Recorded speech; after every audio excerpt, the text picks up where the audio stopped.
So seat allotment results అయితే వచ్చేసాయి and further process ఏంటి, తర్వాత ఏం చేయాలి. సో ఇఫ్ ఇన్ కేస్ మీకు ప్రజెంట్ కాలేజెస్ నచ్చలేదు, కాలేజెస్ చేంజ్ చేసుకోవాలనుకున్నారు, సో దానికి ఏం చేయాలి. సో ప్రతి ఒక్కటి వీడియోలో అయితే డిస్కస్ చేద్దాం. ఫస్ట్ మీరు సీట్ రంగాల్లో మెయిన్ చేయాలని థింగ్ ఏంటంటే, సో cap.apcsff.in వెబ్సైట్కి అయితే వెళ్తారు కదా. సో వెబ్సైట్లో మీ క్యాండిడేట్ లాగిన్ అవ్వగానే సో మీకు ఇక్కడ అలాట్మెంట్ స్టేటస్ అని కనపడుతుంది కదా. సో దాని కింద click here to view allotment details. So దాని మీద అయితే క్లిక్ చేయండి. సో దాని మీద క్లిక్ చేయగానే మీకు ఇలా పేజ్ అయితే ఓపెన్ అవుతుంది కదా. సో ఇక్కడ కనపడుతుంది కదా అలాట్మెంట్ ఆర్డర్ అనేసి. సో దాన్ని అయితే ఫస్ట్ మీరు అయితే డౌన్లోడ్ చేసుకోండి. సో దాని మీద క్లిక్ చేయగానే వస్తుంది. సో డౌన్లోడ్ ఆప్షన్ రాకపోయినా ప్రింట్అవుట్ మీరు నెక్స్ట్ షాప్కి వెళ్ళి దాన్ని ప్రింట్అవుట్ అయితే తీసుకోవాలి. అండ్ నెక్స్ట్ వన్ వచ్చేసరికి దాని కింద కన్ఫర్మ్ జాయినింగ్ ఉంది కదా. సో ఇది అనేది మెయిన్ ప్రాసెస్. సో మీకు ఏ కాలేజ్ వచ్చినా ముందు ఆ కాలేజ్కి వెళ్ళే ముందు సో ఇక్కడైతే మీరు యాక్సెప్ట్ మై జాయినింగ్ అనేది దాన్ని అయితే మీరు క్లిక్ చేయాలి.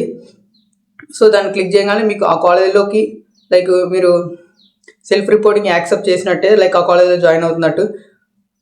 అండ్ నెక్స్ట్ వన్ ఏంటంటే సో మెయిన్ చేయాల్సినవి అయితే ఈ 2 థింగ్సే.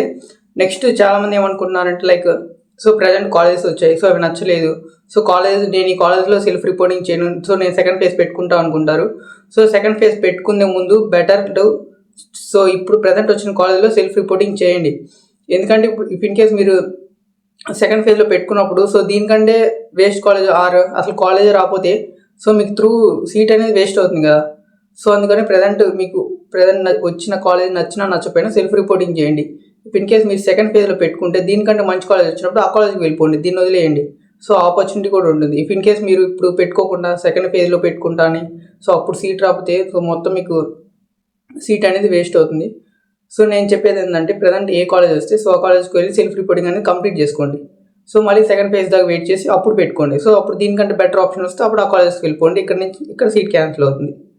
సో ఇంకా మీకు ఏమైనా వెబ్సైట్ గురించి డౌట్స్ ఉన్నా లేకపోతే అలాట్మెంట్కి ఏమేమి డాక్యుమెంట్స్ కావాలన్నా సో అలాట్మెంట్ డీటెయిల్స్ నేను ఆల్రెడీ టెలిగ్రామ్ ఛానల్ అయితే అప్లోడ్ చేశాను, లైక్ ఏమేమి డాక్యుమెంట్స్ కావాలనేసి. సో ఒకసారి చెక్ చేయండి. సో ఇంకా మీకు ఏమైనా డీటెయిల్స్ లైక్ డౌట్స్ కానీ ఏమైనా వెబ్సైట్ రిలేటెడ్ ఉన్నా సో కామెంట్ సెక్షన్లో అయితే కామెంట్ చేయండి. సో దానికి అయితే రెస్పాండ్ అయితే ఖచ్చితంగా ఇస్తాను, సో రిప్లై అనేది ఇస్తాను.